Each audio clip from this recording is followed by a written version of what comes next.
ஒருத்தரை பார்த்து உன்னுடைய நண்பர்கள் யார் அப்படின்னு ஒரு கேள்வி கேட்டு பாருங்க. கொஞ்சம் யோசித்து யோசித்து பதில் சொல்லுவாங்க. அவங்கக்கிட்டேயே உன்னுடைய எதிரிகள் யார் அப்படின்னு கேளுங்க, கடகடன்னு ஒப்பிச்சிருவாங்க. நம்ம மனசு இருக்க அது எப்படின்னா, நம்ம நண்பர்களை விட எதிரிகளை அது நல்லா ஞாபகத்தில் வச்சுக்கும். இது ஒரு ஆச்சரியமான உண்மை. உங்களால் நண்பர்களை மறந்துட முடியும், ஆனால் எதிரிகளை மறந்துட முடியாது. இது ஒரு வேடிக்கையான நிலைமை தான். அழகான தருணங்களை நாம் ஏன் மறந்துடுறோம்? இது இயற்கை. ஏன்னா நம்ம மனசு மலர்களை கவனிக்கிறதில்ல, அதில் இருக்கிற முள்ளை தான் கவனிக்குது. தன்னை காயப்படுத்துகிற எதையும் அது உடனே கண்டுகொள்ளுது. ஒரு தெளிந்த சிந்தனையுடைய மனசு மிக அழகாக உள்ள எல்லாத்தையும் கவனிக்கும். அது நன்றியுடன் உணரக்கூடிய எல்லாத்தையும் பார்த்து குறிச்சிக்கும். இப்படிப்பட்டவங்க வாழ்க்கை இயல்பாகவே நல்லா அமையும். அது ரொம்ப அபூர்வம்.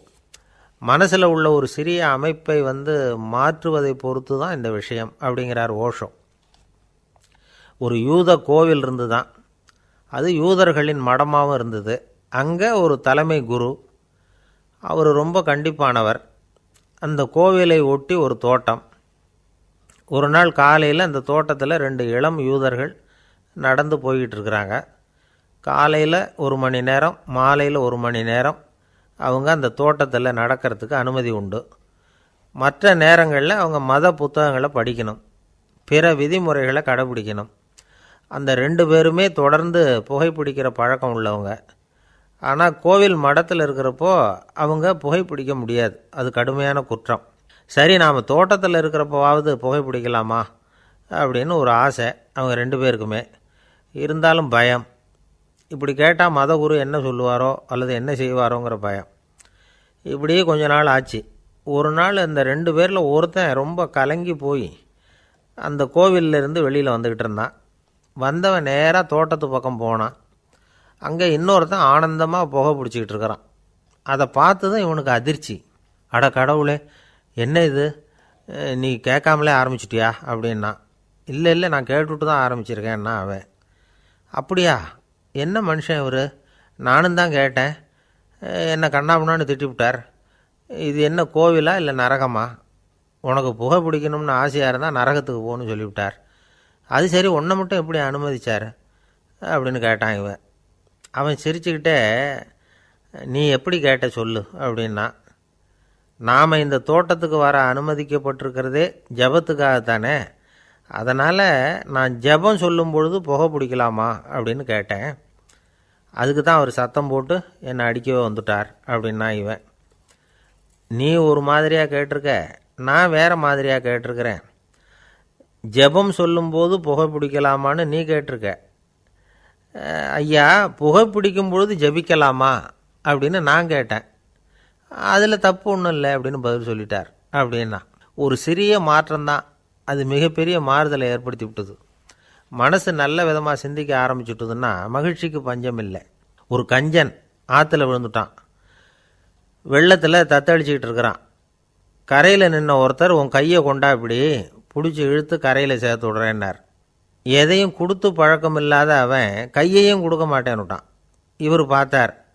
உன் கையை கொடுன்னு சொல்கிறதுக்கு பதிலாக நான் என் கையை கொடுக்குறேன் பிடிச்சிக்கோ அப்படின்னார். அவன் கப்புன்னு பிடிச்சிக்கிட்டான், இழுத்து கரையில் போட்டார். உலகத்தில் எது எதுக்கோ ஆராய்ச்சி கூடங்கள் இருக்குதுல்ல, அது மாதிரி தூக்கத்தை பற்றி ஆராய்ச்சி பண்ணுறதுக்கு ஒரு ஆராய்ச்சி கூடம் இருக்குது.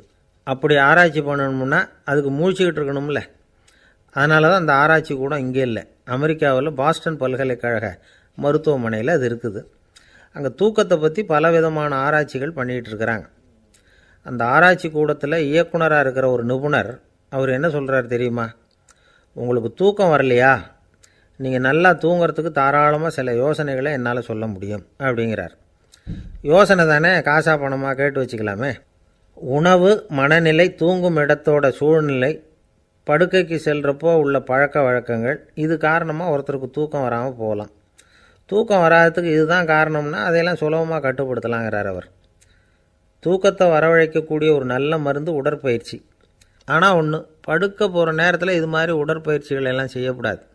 கொஞ்சம் முன்னாடி பகல்லையே இந்த பயிற்சிகளை செய்கிறது நல்லது. தூக்கம் வராமல் அவதிப்படுறவங்க பிற்பகல் நேரங்களில் காஃபி, டீ இது மாதிரி பானங்களை சாப்பிடக்கூடாது.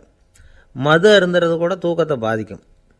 வெது வெதுப்பான நீரில் குளிக்கிறது, தியானத்தில் ஈடுபடுறது, ஓய்வாக இருக்கிறது, படுக்கிறது, அதாவது படுக்கிறதுக்கு முன்னாடி ஒரு குவளை பால் சாப்பிட்றது, இதெல்லாம் தூக்கத்தை வரவழைக்கிறது ரொம்ப உதவியாக இருக்கும். இன்னொரு விஷயம் என்னென்னா, தூங்கி ஆகணுமேங்கிற கவலை வேண்டியதில்லை. அப்படி நினச்சி கவலைப்படுறதை விட்டுடணும். தூக்கம் வரலையா, உடனே படுக்கையை விட்டு எழுந்திரிக்க வேண்டியது. வெளியில் வாங்க, வேறு ஏதாவது வேலையில் ஈடுபடுங்க, கொஞ்சம் நேரம் உலாவுங்க, அல்லது ஏதாவது ஒரு புஸ்தகத்தை எடுத்து படிங்க. களைப்பு ஏற்பட்டால் மறுபடியும் படுக்கைக்கு போங்க. தூக்கம் தானே வந்துடும். ஒரு விஷயத்தை மட்டும் நல்லா ஞாபகத்தில் வச்சுக்கணும். படுக்கைக்கு போகிறப்போ உங்கள் மற்ற எல்லா பிரச்சனைகளையும் மறந்துடணும். அது எப்படி சார் முடியும்? அந்த நேரம் தானே எல்லா பிரச்சனையும் வரிசையாக ஞாபகத்துக்கு வருது அப்படின்னு நாம் நினைக்கலாம். ஆனால் பழக்கத்தில் அதை நாம் மாற்றிக்க முடியும். கொஞ்சம் முயற்சி பண்ணணும், அவ்வளோதான். இது எல்லாமே ஆராய்ச்சி பண்ணி பார்த்துட்டு அந்த நிபுணர் சொல்கிற கருத்து தான். இன்னொரு விஷயமும் அவர் சொல்கிறார். அது என்னென்னா, உடல் கோளாறு காரணமாக தூக்கம் வராமல் அவதிப்படுறவங்களுக்கெல்லாம் இந்த யோசனைகள் சரியாக வராது அப்படிங்கிறார். அதுக்கெல்லாம் மருத்துவ சிகிச்சை கொடுத்து தான் சரி பண்ணணும். சில பேருக்கு நடு ராத்திரியில் மூச்சு திணறல் ஏற்பட்டு தூக்கம் வராமல் போயிடும். ஊரெல்லாம் தூங்குறப்போ தான் மட்டும் தூங்காமல் மூழ்கிட்டு இருக்கிறது, ஊரெல்லாம் மூழ்கிட்டு இருக்கிறப்போ தான் மட்டும் தூங்குறது, இது மாதிரி கோளாறுகளால் சில பேர் பாதிக்கப்படலாம்.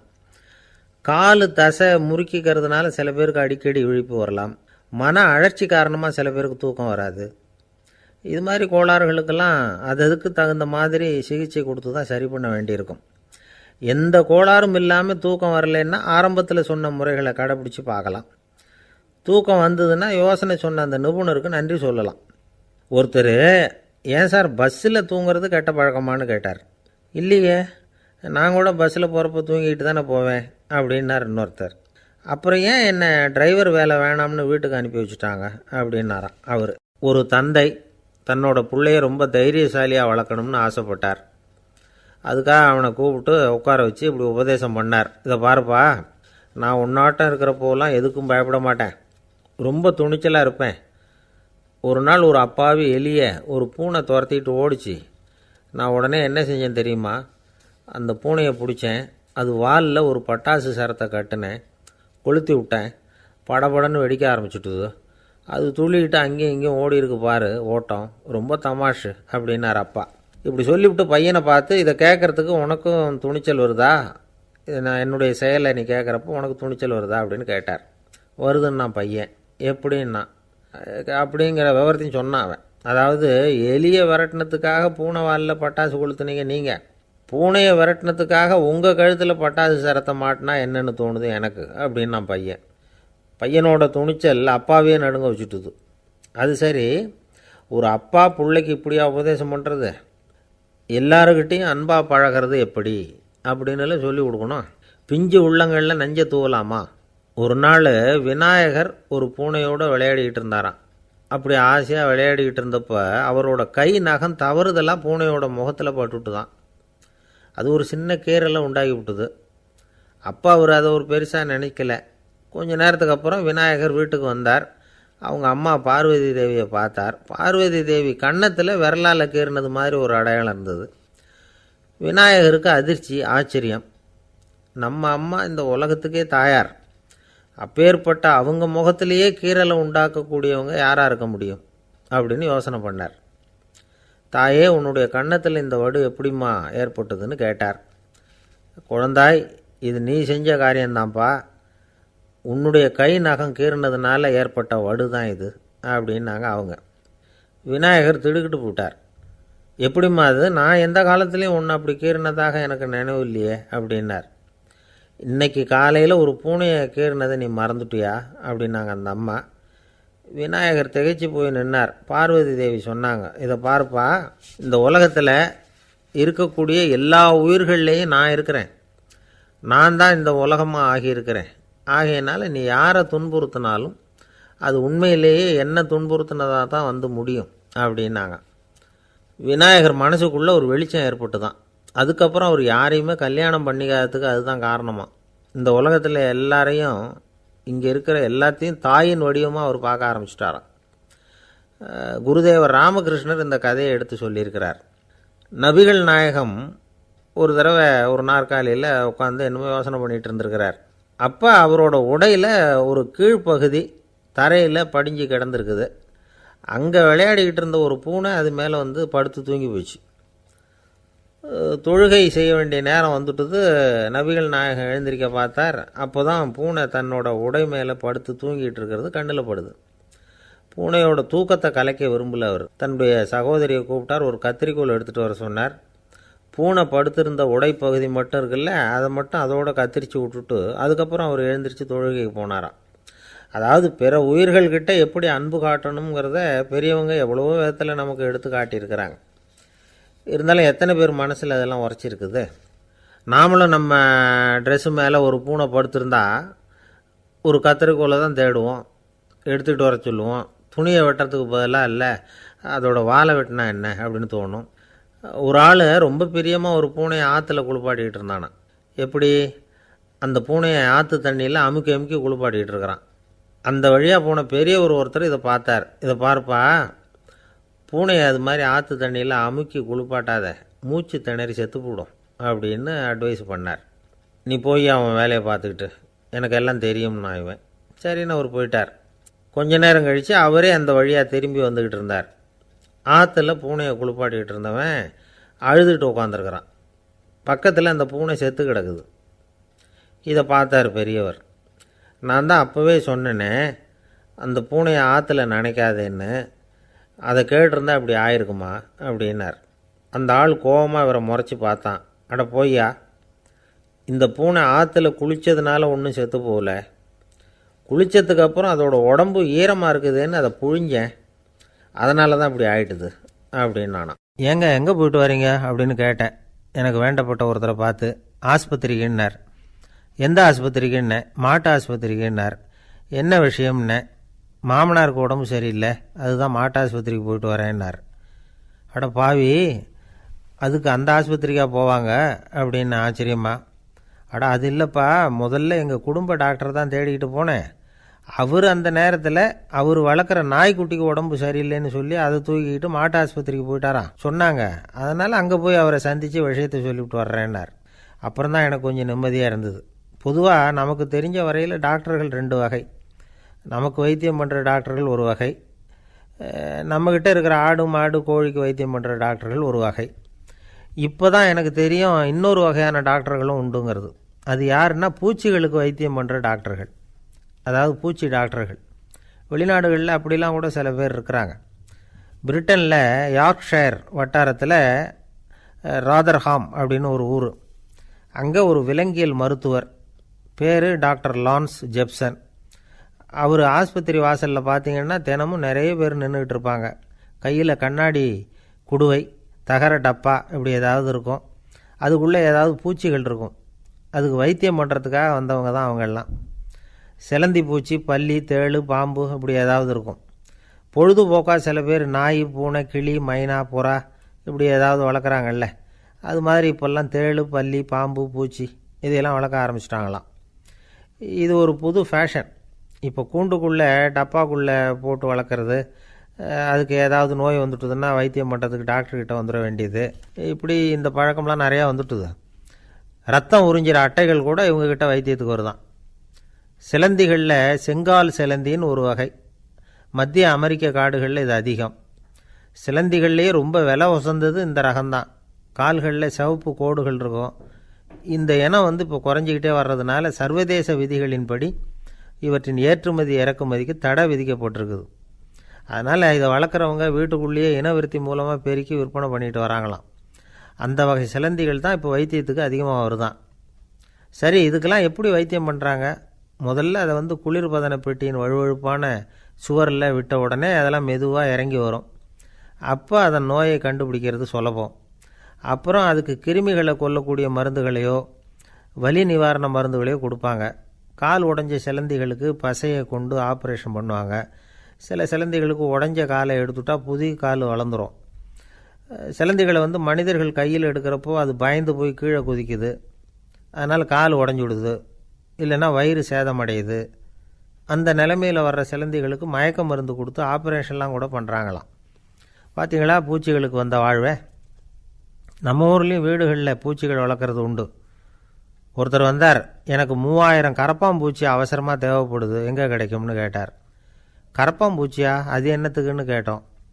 அது வேறு ஒன்றும் இல்லை, நான் குடியிருக்கிற வாடகை வீட்டை காலி பண்ண போகிறேன். வீட்டு சொந்தக்காரர் என்ன சொல்கிறாருன்னா, இந்த வீட்டுக்கு நான் குடி வந்தப்போ எப்படி இருந்ததோ அதே நிலைமையில் விட்டுட்டு போகணும்னு வீட்டுக்காரர் சொல்லியிருக்கிறார், அதனால தான் கேட்டேன் அப்படின்னார். ஒரு ஆள் ராமகிருஷ்ணரை தேடி வந்தான். அவன் கையில் 1000 பொற்காசுகள் வச்சுருந்தான். அதை அவர்கிட்ட கொடுத்து இதை ஏற்றுக்கணும் அப்படின்னு ரொம்ப பணிவாக கேட்டுக்கிட்டான். அவர் பார்த்தார், இது எனக்கு தேவையில்லை, ஆனாலும் உன்னுடைய மனசை புண்படுத்துறதுக்கு நான் விரும்பலை, அதனால் நீ கொடுக்குறத வாங்கிக்கிறேன்னார். வாங்கிக்கிட்டார். அப்புறம் கேட்டார், இதை பாரு, இனிமேல் இதெல்லாம் என்னுடையது தானே அப்படின்னார். ஆமாம், அதையெல்லாம் நான் உங்களுக்கே கொடுத்துட்டேன்னா அவன். சரி, இப்போ நீ எனக்காக ஒரு காரியம் பண்ணணும்னார். என்ன செய்யணும்னு சொல்லுங்கன்னா, இந்த நாணயங்களையெல்லாம் எடுத்துக்கிட்டு போய் கங்கை நதியில் எரிஞ்சுட்டு வா அப்படின்னார். இவனுக்கு அதிர்ச்சியாக போச்சு. என்ன பண்ணுறது? இனிமேல் அது முடியாதுன்னு சொல்ல முடியாது. ஏன்னா அந்த நாணயங்களையெல்லாம் அவருக்கே கொடுத்துட்டான். இனிமேல் அதெல்லாம் இவனுடையது இல்லை. பேசாமல் அவ்வளோவே அள்ளிக்கிட்டு ஆத்தங்கரைக்கு போனான். போனவன் ரொம்ப நேரம் திரும்பியே வரல. ராமகிருஷ்ணருக்கு சந்தேகம், என்ன ஆச்சு அந்த மனுஷனுக்கு?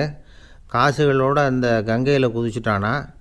போகும்பொழுதே ஒரு மாதிரியாக தான் போனான், போய் என்னன்னு பார்த்துட்டு வாங்க அப்படின்னார். அங்கே இருந்த ஒருத்தர் ஓடி போய் பார்த்தார். அவர் போய் பார்க்கும்பொழுது அவன் அங்கேயே இருந்தான். அதுக்கப்புறம் அவர் திரும்பி வந்தார். வந்து விவரத்தை சொன்னார். அதாவது அவன் கங்கை கரையில் உட்காந்துக்கிட்டு ஒவ்வொரு நாணயமாக 1 2ன்னு எண்ணி எண்ணி வீசிக்கிட்டு இருக்கிறான். அவனை சுற்றி ஒரு கும்பல் நின்றுக்கிட்டு அவனை தடுத்துக்கிட்டு இருக்குது அப்படின்னு விவரத்தை சொன்னார் போயிட்டு வந்தவர். இதை கேட்டதும் ராமகிருஷ்ணரே புறப்பட்டு அங்கே போனாராம். என்ன இப்படி பண்ணிகிட்ருக்கிற? நான் உன்னை அந்த நாணயங்களை கங்கையில் வீசி எறிய சொன்னேன், நீ ஏன் அதை எண்ணிக்கிட்டு இருக்கிற அப்படின்னார். பழக்கம்தான் காரணம். நான் ஒவ்வொரு நாளும் ஒவ்வொன்றா சேமித்து வச்சேன். இன்றைக்கி என்கிட்ட நிறைய இருக்குது. உங்களுக்கு ஒரு 1000 நாணயங்களை கொடுக்கணுங்கிறது என்னோடய ஆசை அப்படின்னா. இப்போ ராமகிருஷ்ணர் சொன்னார், ஒரே நேரத்தில் எல்லாத்தையும் சம்பாதிச்சிருந்தா நீ எண்ணுறது பொருத்தமாக இருக்கும். எல்லாத்தையும் இழக்கும்போது ஒவ்வொன்றா எண்ணிக்கிட்டு இழக்கிறதுங்கிறது சரியான செயல் இல்லை. அதனால் ஒரே தடவையாக எல்லாத்தையும் தூக்கி எறிஞ்சிடும் அப்படின்னார். இது இழப்பது அப்படிங்கிற ஒரு உயர்ந்த நிலை. இதை நாம் யதார்த்த வாழ்க்கையில் சம்மந்தப்படுத்தி பார்த்து குழப்பிக்கிட்டு இருக்கக்கூடாது. இழக்கிறேன்னு சொல்லிக்கிட்டு இருக்கிற காசையெல்லாம் ஆற்றுலையும் குளத்துலையும் கொண்டு போய் எரிஞ்சிட்டு வாங்க அப்படின்னு உபதேசம் பண்ணுறதாக யாரும் நினச்சிடக்கூடாது. இதில் நாம் புரிஞ்சிக்க வேண்டியது என்னென்னா, எதையாவது ஒன்றை இன்னொருத்தருக்கு கொடுக்கணும் அப்படின்னு விருப்பப்பட்டால் அதை மனப்பூர்வமாக கொடுத்துடணும். கொடுத்துட்டு அதையே நினச்சிக்கிட்டு இருக்கக்கூடாது. நம்மால் ஒருத்தர் ஒரு 100 ரூபா நோட்டை தன்னுடைய நண்பர் ஒருத்தர்கிட்ட கொடுத்து, இது உனக்கு தான் வச்சுக்கோ அப்படின்னார். அவர் பார்த்தார், இது இனிமேல் எனக்கு தானே சொந்தம் அப்படின்னார். ஆமான்னார் அவர். அப்படின்னா எனக்காக நீ ஒரு உதவி செய்யணும்னார். சொல்லுங்கள் செய்கிறேன்னார் அவர். இந்த 100 ரூபா நோட்டை தீ வச்சு கொளுத்தி விடுன்னார். இவர் அதிர்ச்சியாகி அவரை பார்த்தார். இப்போ அவர் சொன்னார், நீ எனக்கு அன்பாக கொடுத்தது இது, இந்த நோட்டு கள்ள நோட்டுங்கிறது எனக்கு முன்னாடியே தெரியும், சீக்கிரம் கொளுத்தி விடு, அதுதான் நம்ம 2 பேருக்குமே நல்லது அப்படின்னாராம் அவர். பிரம்மத்தை அறிந்தவன் பிரம்மமாகிறான் அப்படின்னு ஒரு பெரியவர் பேசினார் ஒரு கோவிலில். தைத்திரிய உபனிஷத்து அப்படி சொல்லுதான். இதை கேட்கும்பொழுது நமக்கு ஒரு சந்தேகம் வரும். அது எப்படி? பிரம்மத்தை அறிந்தவன் பிரம்மம் ஆகிறான்னா, சிங்கத்தை அறிந்தவன் சிங்கம் ஆகிறானா, தோசையை அறிந்தவன் தோசை ஆகிறானா? இப்படிப்பட்ட சந்தேகம் நமக்கு வர்றதில் ஒன்றும் ஆச்சரியம் இல்லை, இது இயற்கை. இதுக்கும் அந்த பெரியவரே பதில் சொல்கிறார். சிங்கம் வேற, நாம் வேற. அதனால் சிங்கத்தை அறிந்தவன் சிங்கமாக மாட்டான். ஆனால் பிரம்மம் வேற, நாம் வேற இல்லை. அதனால் பிரம்மத்தை அறிந்தவன் பிரம்மமாகிறான் அப்படிங்கிறது அவரோட விளக்கம். மனிதன் அவன்தான் தான் பிரம்மங்கிறது தெரியாதனால தான் அதை வேறு எங்கேயோ தேடிகிட்டு இருக்கிறான். கடைசியில் அது தான் தாங்கிறது புரிஞ்சுக்கிற பொழுது அவன் பிரம்மம் ஆகிடுறான். இதை விளக்கிறதுக்கு ஒரு உபநிஷத்து கதையே இருக்குது. நமக்கு தெரிஞ்ச கதை தான், ஆனால் அதை வேறு விதமான அர்த்தத்தில் விளையாட்டாக சொல்லிகிட்டு இருக்கிறோம். ஒரு சமயம் ஒரு 10 நண்பர்கள் ஒரு காட்டு வழியாக போய்கிட்டு இருக்கிறாங்க. குறுக்க ஒரு நதி, அதை கடந்து அடுத்த பக்கம் போகணும். எல்லோரும் ஒரு வழியாக கடந்து அடுத்த கரைக்கு போய் சேர்ந்துட்டாங்க. அங்கே போய் சேர்ந்ததுக்கப்புறம் எல்லோரும் பத்திரமா சேர்ந்துட்டோமா அப்படின்னு தெரிஞ்சுக்கிறதுக்காக எண்ணி பார்க்குறான் அந்த கூட்டத்து தலைவன். அவங்க மொத்தம் 10 பேர். ஆனால் இவன் எண்ணி பார்க்குறப்போ 9 தான் வருது. ஏன்னா அவன் தன்னை விட்டுவிட்டான். எதிரில் நிற்கிறவங்கள மட்டுமே எண்ணுறான். ஐயோ 10வது ஆள் எங்கேங்கிறான், பதறான். சரி நீ இரு நான் எண்ணி பார்க்குறேன்னு சொல்லிவிட்டு இன்னொருத்தன் வந்து என்றான். அவனும் தன்னை விட்டுட்டு என்றான். 9 தான் வருது. எல்லோரும் கொய்யோ முறையோன்னு கத்த ஆரம்பிச்சிட்டாங்க. அந்த சமயத்தில் ஒரு பெரியவர் அந்த பக்கமாக வர்றார். என்ன விஷயம்னு விசாரிக்கிறார்.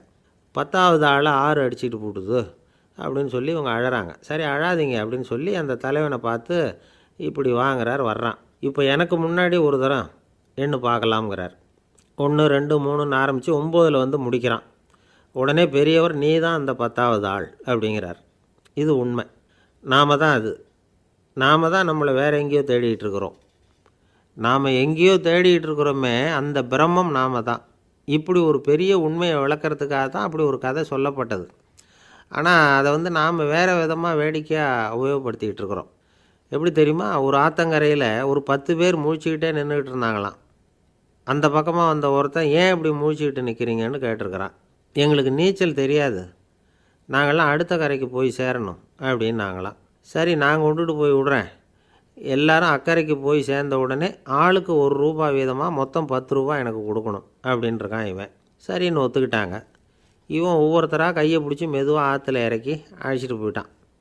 9 பேரை கரை சேர்த்துட்டான். 10வது ஆள் பாதி ஆற்றுல போயிட்டு இருக்கிறப்போ திடீர்னு வெள்ளம் வந்துட்டுது. புடி நழுவி போச்சு. கையை விட்டுட்டான். வெள்ளம் அடிச்சிட்டு போட்டுது.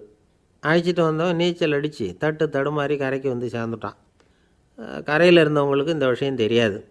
இருந்தாலும் இவன் உடம்பு பூரா நனைஞ்சி கொஞ்சம் அதிகமாக மூச்சு வாங்க நின்றுக்கிட்டு இருந்தானா, ஏன் இப்படி மூச்சு வாங்குது, என்ன விஷயம் அப்படின்னு கேட்டாங்களாம். அதுக்கு இவன் கொஞ்சமாக அலட்டிக்காமல் சொன்னானா, வேறு ஒன்றும் இல்லை, நீங்கள் கொடுக்க வேண்டிய ₹10 ₹1 குறைஞ்சி போச்சு அவ்வளவுதான் அப்படின்னானா. அந்த காலத்தில் அண்ணாமலை ரெட்டியார்னு ஒருத்தர் இருந்தார். அவர் வெங்கனூர் அப்படிங்கிற கிராமத்தில் இருந்தார். அங்கேருந்து விருத்தாசலம் கோவிலுக்கு தவறாமல் போயிட்டு வந்துக்கிட்டு இருந்தார். இடையில் வெள்ளாறு. அதில் ஒரு சமயம் வெள்ளம் வந்துட்டுது. இவரால் போக முடியல. அதோட விளைவு வெங்கனூர்லேயே ஒரு கோவில் கட்டணும் அப்படின்னு முடிவு பண்ணார், சிவாலயம். அந்த சமயத்தில் வடநாட்டில் பஞ்சம். அதனால் அங்கே இருந்த பல சிற்பிகள் தென்னாட்டை நோக்கி வர ஆரம்பித்தாங்க. அவங்க வெங்கனூர் வழியாக வர்றது தெரிஞ்சதும் இவர் போய் பார்த்தார். இங்கே ஒரு கோவில் கட்டணும், அதுக்கு நீங்கள் உதவணும்னார். பஞ்ச காலத்தில் இப்படி ஒரு வாய்ப்பு கிடைச்சதில் அவங்களுக்கும் ரொம்ப மகிழ்ச்சி. உற்சாகத்தோடு ஒத்துக்கிட்டாங்க. ஆலய திருப்பணி ஆரம்பமாச்சு. அவங்களுக்கு வேண்டிய எல்லா வசதிகளையும் இவர் செஞ்சு கொடுத்தார். அவங்களுக்கு எந்த குறையும் இல்லாமல் பார்த்துக்கிட்டார். அது மட்டும் இல்லை, ஒவ்வொரு நாளும் அங்கே வருவார். உங்களுக்கு என்ன வேணும் எது வேணும்னு கேட்பார். ஏதாவது குறை இருந்தால் சொல்லுவாங்க, உடனே தீர்த்து வைப்பார். இவரும் கேட்பார், எந்த குறையாக இருந்தாலும் என்கிட்ட சொல்லுங்க அப்படின்னு சொல்லுவார். அதை தவிர இவராகவே கவனித்தும் அவங்களுக்கு என்னென்ன தேவைங்கிறத கண்டுபிடிச்சி அதையெல்லாம் வந்து கொடுத்துக்கிட்டு இருப்பார். என்ன தேவைன்னாலும் அதை நிறைவேற்றி வச்சுருவார். அந்த சிற்பிகளின் தலைவன் ஒருத்தன், அந்த ஆளுக்கு வெத்தலை பாக்கு போடுறது பழக்கம். இதை தெரிஞ்சுக்கிட்டு அதுக்காகவே ஒரு ஆளை வந்து ஏற்பாடு பண்ணார். வேணுங்கிறப்போலாம் நீ வந்து வெத்தலை சிவல் மடித்து கொடுக்க வேண்டியது உன் வேலை அப்படின்னு ஒருத்தனை ஏற்பாடு பண்ணிட்டார். இப்படியெல்லாம் செஞ்சதும் அவங்களுக்கும் ரொம்ப உற்சாகம். ரொம்ப பொறுப்பாக சிற்ப வேலைகளை செஞ்சுக்கிட்டு இருக்கிறாங்க. ஒரு நாள் என்னாச்சு தெரியுமா? அந்த சிற்பிகளின் தலைவன் ரொம்ப நுணுக்கமாக ஒரு வேலையை செஞ்சுக்கிட்டு இருக்கிறான். சாரம் போட்டு அது மேலே படுத்துக்கிட்டு அண்ணாந்து பார்த்து உச்சியில் நுணுக்கமான சிற்பங்களை உருவாக்கிக்கிட்டு இருக்கான். சிற்பியின் கவனம் செதறப்படாதுங்கிறதுனால இவர் மெதுவாக சத்தம் போடாமல் கிட்ட போய் நின்று அதை கவனிச்சிக்கிட்டு இருக்கிறார். அந்த சிற்பி வழக்கம் போல் வெத்தலை பாக்குக்காக இடது கையை கீழே நீட்டினான். அந்த சமயம் பார்த்து அவருக்கு தாம்பூலம் கொடுக்குறவன் அங்கே இல்லை, எங்கேயோ போயிருக்கிறான். அண்ணாமலை ரெட்டியார் என்ன பண்ணார் தெரியுமா? தனக்காக கொடுக்கப்பட்ட தாம்பூலத்தை வாங்கி சிற்பியின் கையில் கொடுக்குறார். அவன் வாங்கி போட்டுக்கிட்டான். இது என்ன இன்னைக்கு வெத்தலை சீவல் வேறு மாதிரி இருக்குது, வாசனை தாம்பூலமாக இருக்குது அப்படின்னு யோசனை பண்ணிவிட்டு கீழே திரும்பி பார்க்குறார். பார்த்தா ரெட்டியார் மறுபடியும் சிற்பி கை நீட்டும் பொழுது கொடுக்கறதுக்காக தாம்பூலத்தை மடித்து வாங்கி வச்சுக்கிட்டு தயாராக நிற்கிறார். சிற்பிக்கு அதிர்ச்சி. உடனே பொத்துன்னு கீழே குதிச்சான். ஐயா, என்ன இது நீங்களா அப்படின்னா. இவர் சொன்னார், நான் ஒன்றும் தப்பு பண்ணலையே, உன்னுடைய கை புண்ணியம் செஞ்ச கை, கோயில் கட்டுற கை, அந்த கைக்கு தாம்பூலம் கொடுக்கறதுல என்ன தப்பு அப்படின்னாரா. ஏற்கனவே பஞ்சத்தில் அடிபட்டு வந்த எங்களை நீங்கள் ஆதரித்ததே பெரிய விஷயம். இந்த செயல் என்னை ஒரு பெரிய கடனாளி ஆக்கிவிட்டுது. ஐயா, எங்களுக்கு உணவு உடை இதை மட்டும் நீங்கள் கொடுத்தா போதும், ஊதியம்னு எதுவும் வாங்க மாட்டோம் அப்படின்னு நானா. அந்த சிற்பி எவ்வளவோ வற்புறுத்தியும் எதுவும் வாங்கிக்கலையாம். இந்த செய்தியை தமிழ் தாத்தா டாக்டர் ஊவேசா சொல்லியிருக்கிறார். அந்த காலத்தில் எப்படிப்பட்டவங்கள்லாம் வாழ்ந்துருக்கிறாங்க பாருங்கள். இந்த காலத்தில் ஒருத்தர் கோவில் கட்டினார், வேலை செய்கிற எல்லாருக்கும் சாப்பாடு போடுவார், சிற்ப வேலை செஞ்சுட்டு சாப்பிட வர்ற ஒவ்வொருத்தர் கையையும் அன்பாக பிடிச்சி முத்தம் கொடுத்து உள்ளே அனுப்புவார். அந்த கைகளுக்கு நீங்கள் கொடுக்குற மரியாதை அது அப்படின்னு கேட்டாங்க. அது இல்லைங்க, ஏற்கனவே முதல் பந்தியில் சாப்பிட வந்தவன் மறுபடியும் வர்றானான்னு கண்டுபிடிக்கிறதுக்காக கையை பிடிச்சி மோந்து பார்க்குறேன் அப்படின்னாராம் அவர். ஒருத்தர் அவசரமாக போய்கிட்டு இருந்தார். எங்கே போய்கிட்டு இருக்கீங்க அப்படின்னு கேட்டார் ஒரு பெரியவர். கடைக்கு போகிறேன் சார், சாமான் வாங்கிறதுக்கு அப்படின்னார். அங்கே போகிறதுக்கு முன்னாடி தெரிஞ்சிக்க வேண்டியதெல்லாம் தெரிஞ்சுக்கிட்டீங்களா அப்படின்னு கேட்டார் பெரியவர். கடைக்கு போய் காசை கொடுத்து ஒரு பொருளை வாங்கிட்டு வரப்போகிறோம், இதில் தெரிஞ்சிக்க வேண்டியது என்ன இருக்குது அப்படின்னார் அலட்சியமாக. இப்போ அந்த பெரியவர் பேச ஆரம்பித்தார். இந்த உலகத்தில் எந்த ஒரு செயலில் இறங்குறப்பவும் நாம் நல்லா ஆலோசனை பண்ண வேண்டிய விஷயம் 5 அப்படின்னார். உதாரணமாக, ஒருத்தன் கடைக்கு போய் ஏதோ ஒரு பொருளை வாங்கிட்டு வர போகிறான்னு வச்சுக்கங்களேன். அப்போ கூட அவன் 5 விஷயங்களை பற்றி தெரிஞ்சுக்க வேண்டியிருக்குது அப்படிங்கிறார் அவர். முதல்ல அந்த பொருள் எப்படிப்பட்டது அப்படிங்கிறத தெரிஞ்சுக்கணும். ரெண்டாவதாக தன்னை பற்றியும் தெரிஞ்சுக்கணும். அப்போ தான் அந்த பொருள் தனக்கு தேவையா இல்லையா அப்படிங்கிறத புரிஞ்சுக்க முடியும். மூணாவதாக தெரிஞ்சுக்க வேண்டியது ஒன்று இருக்குது. அது என்னென்னா, அந்த பொருளை அடையிறதுக்கு வழி என்ன அப்படிங்கிறத தெரிஞ்சுக்கணும். அதாவது எவ்வளவு பணம் கொடுத்தா அது கிடைக்கும், இது மாதிரியான விஷயங்கள். நாலாவதாக அந்த பொருளை அடையிறது மூலமாக நாம் அடையக்கூடிய பயன் என்ன அப்படிங்கிறதையும் உணரணும். அஞ்சாவது, அந்த பொருளை அடையிறதுல இருக்கக்கூடிய தடை எது அப்படிங்கிறதையும் நாம் தெரிஞ்சுக்கணும். பெரியவர் பேசுகிறது ஏதோ தத்துவம் மாதிரி தெரியுது இல்லையா? தத்துவம்தான். அதாவது இப்படி உலகியல் வாழ்க்கையில் சின்ன சின்ன விஷயங்கள்லேயே நாம் 5 விஷயங்களை தெரிஞ்சுக்க வேண்டியிருக்குது. அது ரொம்ப அவசியமாக இருக்குது. பேரின்ப நிலைன்னு சொல்கிறாங்கள்ல, அது மாதிரி பெரிய சமாச்சாரங்கள்லேயும் இந்த 5 விஷயங்களை நாம் தெரிஞ்சுக்க வேண்டியிருக்குது. அதுக்கு பேர் என்னென்னா அர்த்த பஞ்சகம். வைணவ சமயத்தில் அர்த்த பஞ்சகம்ங்கிறது ரொம்ப பெரிய விஷயம். கடைக்கு போகிறது மாதிரி கடவுளை பார்க்க போகிறப்பவும் நாம் 5 விஷயங்களை தெரிஞ்சுக்கணுமா. முதல்ல பரம்பொருள் அப்படிங்கிறது என்ன, அதோட தன்மைகள் என்ன, இதை தெரிஞ்சுக்கணும். இதுக்கு பேர் என்னென்னா பரமாத்ம ஸ்வரூபம் அப்படின்னு பேர். ரெண்டாவது, நாம் யார், நம்மோட தன்மை என்ன அப்படிங்கிறத தெரிஞ்சுக்கணும். நான் யாருன்னு எனக்கே தெரியலங்கிறப்போ இதை நான் சொல்கிறேன்னு இது என்னுடையதுன்னு சொல்கிறது தப்பு தானே. அப்புறம் மூணாவது விஷயம், பரம்பொருளை நாம் அடையிறதுக்கு வழி எது, இதை தெரிஞ்சுக்கணும். இது உபாய ஸ்வரூபம் அப்படின்னு பேர். நாலாவது விஷயம், நாம் அடைய வேண்டிய பயன்கள் என்ன அப்படிங்கிறத தெரிஞ்சுக்கிறது. இதுக்கு புருஷார்த்தம் அப்படின்னு பேர். அஞ்சாவது, அந்த பயனை அடைய விடாமல் தடுக்கிற தடைகள் யாவை அப்படிங்கிறத தெரிஞ்சுக்கிறது. இது விரோதி ஸ்வரூபம். இதைத்தான் தடையியல் அப்படின்னு சொல்கிறாங்க.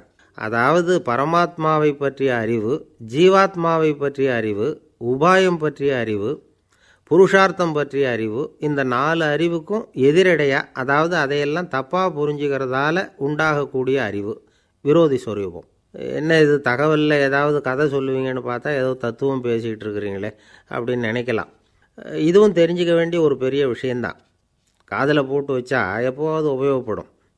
என்னுடைய நண்பர் ஒருத்தர் ஒரு நாள் என்கிட்ட சொன்னார், சார், அடுத்த மாதம் தஞ்சாவூரில் ஒரு கல்யாணம், போகிறதா வேண்டாமா அப்படின்னு ஒரே குழப்பமாக இருக்குது அப்படின்னார். நான் உடனே இந்த அர்த்த பஞ்சக உபதேசம் பண்ண ஆரம்பித்தேன். அவர் எல்லாத்தையும் பொறுமையாக கேட்டுவிட்டு, சரி சார், நான் போகிறதுன்னு முடிவு பண்ணிவிட்டேன்னார். எப்படி இந்த முடிவுக்கு வந்தீங்க அப்படின்னு கேட்டேன். அவர் சொன்னார், சார், அந்த 2வது பாயிண்ட் ஒன்று சொன்னீங்களே, அதை புரிஞ்சுக்கிட்டதுக்கு அப்புறம்தான் இந்த முடிவுக்கு வந்தேன் அப்படின்னார். என்ன 2வது பாயிண்ட்டுன்னு? அதாவது தன்னை பற்றி புரிஞ்சுக்கணும் அப்படின்னு சொன்னீங்க. உடனே என்னை பற்றி புரிஞ்சுக்கிட்டேன், நான் யாருங்கிறது எனக்கு தெரிஞ்சுது, உடனே போகிறது தான் நல்லதுன்னு முடிவு பண்ணிவிட்டேன்னார். நீங்கள் யாருன்னு கேட்டேன். நான் தான் சார் அந்த கல்யாணத்தில் தாலி கட்ட வேண்டிய மாப்பிள்ளை அப்படின்னார். ஒரு நண்பர் இருக்கார், எப்போ பார்த்தாலும் கையில் ஒரு புத்தகம் இருக்கும். புத்தகம் இல்லாமல் எங்கேயும் புறப்பட மாட்டார். எதுக்காக இப்படி எடுத்துகிட்டு போகிறீங்க அப்படின்னு கேட்டால், எனக்கு இது ஒரு நல்ல நண்பன் மாதிரி, இந்த காலத்தில் எங்கே போனாலும் காத்திருக்க வேண்டியிருக்கு, அது மாதிரி சமயத்தில் நான் நண்பன் கூட பேசிக்கிட்டு இருப்பேன் அப்படிம்பாரான். ஒருத்தர் ஒரு பெரிய அரச பதவியில் இருந்தார். அவர் பதவியிலேருந்து இறங்க வேண்டிய சூழ்நிலை. அரசு கொடுத்துருந்த வீட்டை விட்டுட்டு வெளியில் வர்றார். வரும்பொழுது 2 கையிலையும் 2 பெட்டியை எடுத்துகிட்டு வந்தாராம். சார் உங்களுடைய உடைமைகள் அப்படின்னு கேட்குறாங்க அங்கே இருந்த ஊழியர்கள். இவர் தன்னுடைய கையில் இருக்கிற பெட்டியை காட்டி இதுதான் என்னுடைய சொத்து அப்படின்னாராம்.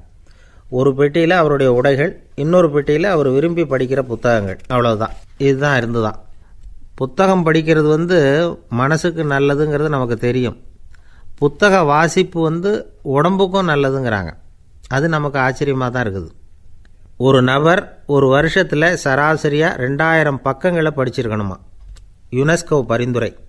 ஆனால் நம்ம நாட்டில் நாம் சராசரியாக படிக்கிறது 32 பக்கங்கள், அவ்வளவுதான். இவ்வளவுக்கு நம்ம நாட்டில் 6000த்துக்கும் மேற்பட்ட நாளேடுகள், 2000த்துக்கும் மேற்பட்ட இதழ்கள், மலர்கள், இவ்வளவு இருந்தும் சரியாக வரல. இந்த உலகத்தில் முதல் நூலகம் எங்கே எப்போ ஆரம்பமாச்சு தெரியுமா? கிமு 2500ஆம் ஆண்டில் அது ஆரம்பமாயிருக்குது. பாபிலோனியாவில் அமில் அணு அப்படிங்கிற அரசன் தான் நூலகத்தை உருவாக்கியிருக்கிறான். அப்போல்லாம் தாள் கிடையாது, களிமண் தான். களிமண் பலகைகளில் எழுதி அது தொகுத்து அப்படியே நூலாக்கி அதை நூலகத்தில் வச்சுருப்பாங்களாம்.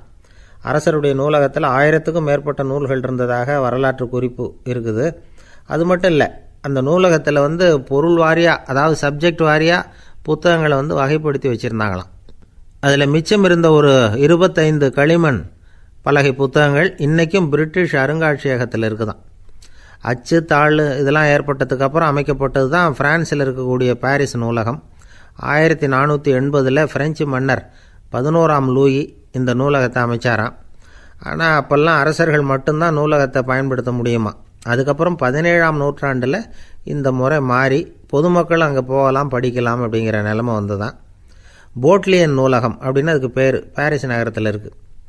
அங்கே தான் நூல்களின் பட்டியல் தயாரிப்பு பணி ஆரம்பமாச்சு. கல்வி வளர்ச்சியையும் நூலகத்தையும் இணைச்சவர் நெப்போலியன் போனபார்ட். முன்பணம் செலுத்தி புத்தகத்தை படிக்கிற முறையையும் அவர் தான் கொண்டுகிட்டு வந்தாராம். மக்கள்கிட்ட வசூலிக்கிற வரியின் ஒரு பகுதியை நூலகத்துக்கு பயன்படுத்தினவரும் அவர் தானா. நெப்போலியன் நூலகத்தில் உலகத்தில் உள்ள எல்லா மொழி நூல்களும் இருக்குதான். அங்கே ஒரு தமிழ் நூலும் இருந்திருக்குது. அது என்னென்னா கம்பராமாயணம். சோவியத் யூனியனுக்கு படையெடுத்து போனப்போ அங்கேருந்து லட்சக்கணக்கான புத்தகங்களை இந்த பனிச்சறுக்கு வாகனங்கள் இருக்குல்ல, அதில் கொண்டுகிட்டு வந்ததாக வரலாறு. அடுத்தபடியாக குறிப்பிட்டு சொல்லத்தக்க நூலகம் எதுன்னா பிரிட்டிஷ் நூலகம். மிக பழைய கையெட்டு பிரதியெல்லாம் கூட அங்கே இருக்குது. 1753 ஆரம்பமாச்சு. அதில் உள்ள நூல்களை வரிசையாக அடுக்கினா 180 கிலோமீட்டர் நீளத்துக்கு வருமா. மிகப்பெரிய நூலகம் அமெரிக்க தலைநகர் வாஷிங்டனில் இருக்குதான். இந்தியாவை பொறுத்த வரைக்கும் பெரிய பழைய நூலகம் எதுன்னா கல்கத்தா நூலகம். எல்லா இந்திய மொழி நூல்களும் இங்கே உண்டு. மகாகவி பாரதியார் நடத்தின இந்தியாங்கிற இதழின் எல்லா பிரதிகளும் அங்கே பாதுகாப்பாக இருக்குது. படிக்கும் பழக்கம் இங்கே வளர வேண்டியிருக்குது. ஒருத்தர்கிட்ட ஒரு புஸ்தகத்தை கொடுத்து விமர்சனம் எழுத சொல்லியிருந்தாங்க. கொஞ்ச நாள் கழித்து அவரை போய் பார்த்து, என்னங்க புஸ்தகத்தை படித்து பார்த்தீங்களா அப்படின்னு கேட்டாங்களாம். இதுக்கு அவர் சொல்லியிருக்கிறார், இன்னும் நான் படித்து பார்க்கலிங்க, இப்போ தானே விமர்சனமே எழுதி முடிச்சிருக்கிறேன், இனிமே தான் படிக்கணும் அப்படின்னாராம். ஐயா, என்னுடைய நூல் வெளியீட்டு விழாவுக்கு அவசியம் நீங்கள் வரணும் அப்படின்னு கூப்பிட்டார் ஒருத்தர். எப்போ வரணும்னு கேட்டேன். அடுத்த வாரம்னார். சரி, புத்தகம் தயாராகிட்டுதா அப்படின்னு. நாளைக்கு தான் அச்சிக்க கொடுக்க போகிறேன்னார். என்னங்க இது, புத்தகம் அச்சிடுறதுக்கு முன்னாடியே அழைப்புதழை அச்சடிச்சு விட்டீங்களே அப்படின்னு கேட்டேன். அதனால் என்னங்க, அந்த காலம் மாதிரியா போடலாம், அச்சுக்கலை எவ்வளவோ முன்னேறியாச்சுங்க. Linotype, monotype, phototype, laser, இப்படி என்னென்னமோ வந்தாச்சு. இன்றைக்கி கொடுத்தா நாளைக்கே புத்தகம் தயார் அப்படின்னார். இப்படி இந்த அளவுக்கு முன்னேறி இருக்கிற இந்த அச்சுக்கலை ஆரம்பத்தில் எப்படி இருந்தது தெரியுமா? அந்த காலத்தில் காகிதம்னா என்னென்னே தெரியாது. அப்படி ஒன்று கண்டுபிடிக்கப்படவே இல்லை. அப்போல்லாம் எதையாவது ஒன்று எழுதணும்னா அதுக்கு ஆட்டு தோலை தான் பயன்படுத்தி இருக்கிறாங்க. கண்ணுக்குட்டி தோல் கூட அதுக்கு உபயோகப்பட்டு தான். ஐரோப்பாவில் இருந்த பாதிரியார்கள் தோலில் எழுதப்பட்ட புத்தகத்தை தயாரிக்கிறதுல ரொம்ப கெட்டிக்காரங்களாம். எகிப்து, அப்புறம் மத்திய தரைக்கடல் ஓரத்தில் உள்ள நாடுகள், இங்கேயெல்லாம் தோல் தான் எழுதுபொருளாக பயன்பட்டு வந்திருக்குது. ஆனால் நம்ம நாட்டில் ஓலைச்சுவடிகளை எழுத்துக்கு பயன்படுத்தி இருக்கிறாங்க. எழுதுறதுக்கு தோலை பயன்படுத்தினவங்க பிறகு பேப்பரைஸ் அப்படிங்கிற கோரை புல்லை அதுக்கு பயன்படுத்தினாங்களாம். இதெல்லாம் அப்படி கொஞ்சம் கொஞ்சமாக கண்டுபிடிச்சிட்டு வந்திருக்கிறாங்க. அந்த புல்லை கச்சிதமாக நறுக்க வேண்டியது, நல்லா பதப்படுத்த வேண்டியது, அதுக்கப்புறம் அதில் எழுத வேண்டியது, அவ்வளவுதான். பேப்பருங்கிற சொல்லே இந்த பேப்பைரஸ் அப்படிங்கிறதுலேருந்து வந்தது தான். அதுக்கப்புறம் தான் காகிதம் வந்தது. இதை முதல்ல சீன நாட்டில் தான் கண்டுபிடிச்சாங்க. அது வந்த பிறகு அச்சு எந்திரம் கண்டுபிடிக்க வேண்டிய அவசியம் ஏற்பட்டது. அதை கண்டுபிடிச்சவர் ஜெர்மானிய அறிவியல் அறிஞர் ஜான் கூட்டன்பர்க். அச்சு கலைக்கு அடித்தளம் அமைச்சவர் அவர் தான். ஜெர்மனியில் மெயின்ஸ் அப்படிங்கிற ஊரில் 1399 பிறந்தார். அவரோட மாமன் ஒருத்தர் உலோக வேலையில் வல்லவர். அவர்கிட்ட அந்த வேலையை கற்றுக்கிட்டார். அதோட வைர கற்களை பட்டை தீட்டுறதுலேயும் ரொம்ப தேர்ச்சி பெற்றிருந்தார். இளம் வயசுலேயே சும்மா இருக்க மாட்டாராம். எதை செஞ்சாலும் அதை திறமையாக செய்வாராம். அவர் தான் முதல்ல மர அச்சு எழுத்துக்களை உருவாக்கினார். அது மேலே மை தடவி பிரதிகள் எடுத்தார். அதுக்கப்புறம் உலோக எழுத்துக்கள், முதல்ல காரியம், அப்புறம் இரும்பு, அப்புறம் கலப்பு உலோகம், பிறகு அச்சடிக்கிறதுக்கு எந்திரம் ஒன்றையும் உருவாக்கினார். முதல்ல பைபிள் அச்சடித்தார். 1468 அவர் இறந்து போனார். 16ஆம் நூற்றாண்டில் மேலை நாடுகளிலிருந்து மர எழுத்துக்களை கொண்டுகிட்டு தமிழ்நாட்டில் கிறிஸ்தவ நூல்களை அச்சிட்டாங்க. அப்போல்லாம் அச்சகங்கள் போதிய அளவுக்கு இங்கே இல்லை. அதுக்கு என்ன காரணம்னா, இந்தியர்கள் அச்சகங்களை நடத்தக்கூடாது அப்படின்னு சட்டம். 1835 வரைக்கும் அந்த சட்டம் நடைமுறையில் இருந்தது. இந்த நிலைமையில் அங்கேயும் இங்கேயுமா 1-2 அச்சகங்கள் ஆரம்பமாச்சு. 1713 தரங்கம்பாடியில் லூத்தரன் மிஷன் அச்சகம், அதே ஆண்டில் சென்னையில் எஸ்பிசிகே அச்சகம். இது ரெண்டும் தான் இந்தியாவில் முதல்ல தொடங்கப்பட்ட அச்சகங்கள். ஆட்டுத்தோல்லையும் ஓலைச்சுவடியிலையும் எழுதப்பட்ட எழுத்துக்கள் இன்றைக்கி எங்கேயோ போயிட்டுது. ஆனால் நம்ம ஊரில் எழுத்தாளர்கள் நிலைமை தான் ஒன்றும் சொல்லிக்கிறது மாதிரி இல்லை. நம்ம ஆள் ஒருத்தர் சொன்னார், சார், நான் சொந்தத்தில் ஒரு அச்சாபீஸ் வச்சுருந்தேன், இப்போவும் வச்சுருக்கிறேன். அதனால் என்னுடைய படைப்புகளை புத்தகமாக வெளியிடுறதில் எனக்கு ஒன்றும் கஷ்டம் இல்லை. வருஷத்துக்கு ஒரு புத்தகம் எழுதி வெளியிட்டுருவேன். 15 வருஷமாக இலக்கிய உலகத்துக்கு இப்படி சேவை செஞ்சுக்கிட்டு வர்றேன். ஆனால் இந்த வருஷம்தான் வாசகர்கள் எனக்கு பாராட்டு விழா நடத்தியிருக்கிறாங்க அப்படின்னார். இந்த வருஷம் அப்படி என்ன விசேஷம் அப்படின்னு கேட்டோம். இந்த வருஷம்தான் நான் எந்த புத்தகம் எழுதி வெளியிடாமல் இருந்தேன், அதுக்காகத்தான் எனக்கு இந்த பாராட்டு விழா அப்படின்னார். ஊருக்கு வெளியில் அமைதியான ஒரு இடம், அங்கே ஒரு ஆசிரமம், அங்கே ஒரு சாமியார். அவர் தினமும் நல்ல போதனைகள்லாம் செய்வார். பல பேர் போய் அங்கேயே சில நாள் தங்கி இருந்து அவர் சொல்கிற அறிவுரைகளை எல்லாம் கேட்டுக்கிட்டு வர்றது வழக்கம். ஒரு தடவை அவரை பார்த்துட்டு போகிறதுக்காக 3 வெளியூர் தம்பதிகள் வந்தாங்களாம்.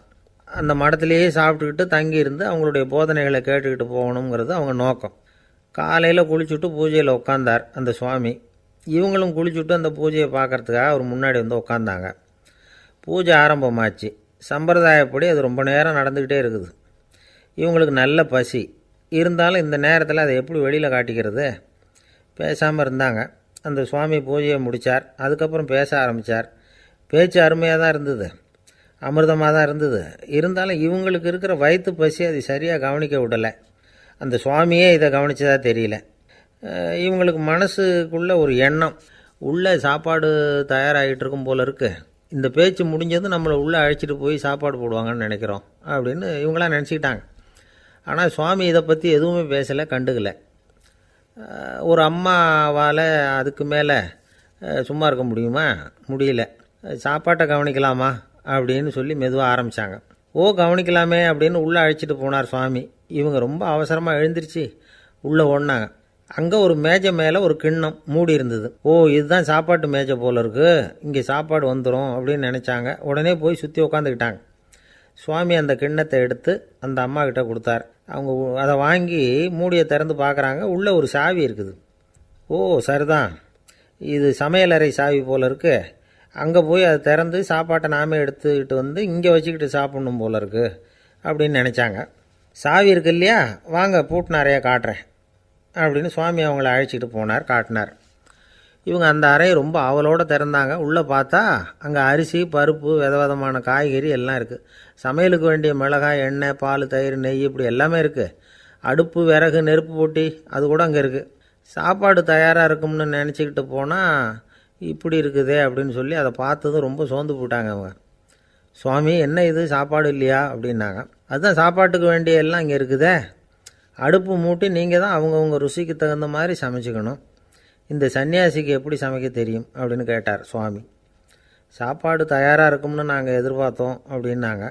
நீங்கள் இப்படி சொல்லுவீங்கன்னு நானும் எதிர்பார்த்தேன். இது வரைக்கும் நான் எவ்வளவோ தத்துவம்லாம் எடுத்து சொன்னேன். எல்லாத்தையும் விட இதுதான் அனுபவபூர்வமான தத்துவம். ஆண்டவன் நமக்கு நல்ல மனசை கொடுத்துருக்குறான், நல்ல வாய்ப்புகளையும் தந்திருக்கிறான், அதையெல்லாம் பயன்படுத்திக்கக்கூடிய மூளையையும் சிந்தனையையும் கொடுத்துருக்குறான். அதனால் அடுப்பை தான் நீங்கள் மூட்டணும். அடுப்பை நீங்கள் தான் மூட்டணும். உங்களுக்கு உகந்ததை நீங்கள் தான் சமைச்சு ருசித்து அனுபவிக்கணும். ஆண்டவனே அதை செஞ்சுக்கிட்டு இருக்க மாட்டான் அப்படின்னாராம் அந்த சுவாமி. நம்முடைய வாழ்க்கையில் பல நல்ல பலன்களை பெறுறதுக்கு நாம் தான் முயற்சி பண்ணணும். அதுக்குரிய சூழ்நிலையை தான் ஆண்டவன் கொடுப்பானே தவிர அதை விளக்கிறதுக்காக தான் அந்த சுவாமி அப்படி செஞ்சு காட்டியிருக்கிறார். இது ஒரு பெரியவர் இப்படி ஒரு விளக்கம் கொடுத்தார். அதுக்கப்புறம் அந்த 3 தம்பதிகளும் தெளிவடைஞ்சுட்டாங்களாம். நாம் தெளிவடைகிறது எப்போங்கிறது தான் தெரியல அப்படின்னு பல பேர் இதை கேட்டுட்டு சொல்லிகிட்டு இருக்கிறாங்க. இந்த கதையை நம்முடைய நண்பர் ஒருத்தர்கிட்ட சொன்னேன். அந்த நண்பர் ரொம்ப சந்தோஷப்பட்டார். நீங்கள் சொல்கிறது கரெக்டு சார், ஆனால் நான் அதை விட ஒரு படி மேலே சார். எனக்கெல்லாம் அரிசி பருப்பு இருக்கிற ரூம் எதுன்னு கையை காட்டிட்டா போதும், உடனே கிண்ணத்துலேருந்து சாவியை எடுத்து கொடுக்கணுங்கிற அவசியம்லாம் இல்லை எனக்கு. அப்புறம் எப்படி ரூமை திறந்துருவீங்க அப்படின்னு கேட்டேன். பூட்டை உடச்சி திறந்துருவேன், அதுதான் எனக்கு பழக்கம் அப்படிங்கிறார். ஒரு வயசான அம்மா தெரு வழியாக போயிட்டு இருந்தாங்க. அவங்க கையில் எண்ணத்தையோ வச்சுக்கிட்டு அதை அடிக்கடி பார்த்துக்கிட்டே இருந்தாங்க. ஒருத்தன் மெதுவாக அவங்கக்கிட்ட போய் கையில் இருக்கிறது என்ன அப்படின்னு எட்டி பார்த்தா அவங்க கையில் 4 பல் இருந்துதான். இவன் ஆச்சரியமாக அந்த அம்மாவை பார்த்தான். ஏம்மா உனக்கு என்ன பைத்தியமா, ஏது இந்த பல், இதை என்னத்துக்காக கையில் வச்சுக்கிட்டு அலைஞ்சிக்கிட்டு இருக்கிற அப்படின்னு கேட்டிருக்கான். அதுக்கு அந்த அம்மா விவரம் சொல்ல ஆரம்பித்தாங்களாம். இதை பாருப்பா, எனக்கு ஒரு மகன் இருந்தான், அவனை ரொம்ப செல்லமாக வளர்த்தேன். அவனை தரையிலே நடக்க விடுறதில்ல, எப்பவும் தூக்கி வச்சுக்கிட்டு இருப்பேன். அவன் நல்லா பெரியவனாகி பள்ளிக்கூடம் போகிறப்ப கூட அவன் புஸ்தக மூட்டையை நான் தான் சுமந்துக்கிட்டு போவேன். பார்க்குறவங்க கூட கேலி பண்ணுவாங்க, ஏம்மா படிக்க போகிறது நீயா உன் பிள்ளையான்னு கேட்பாங்க.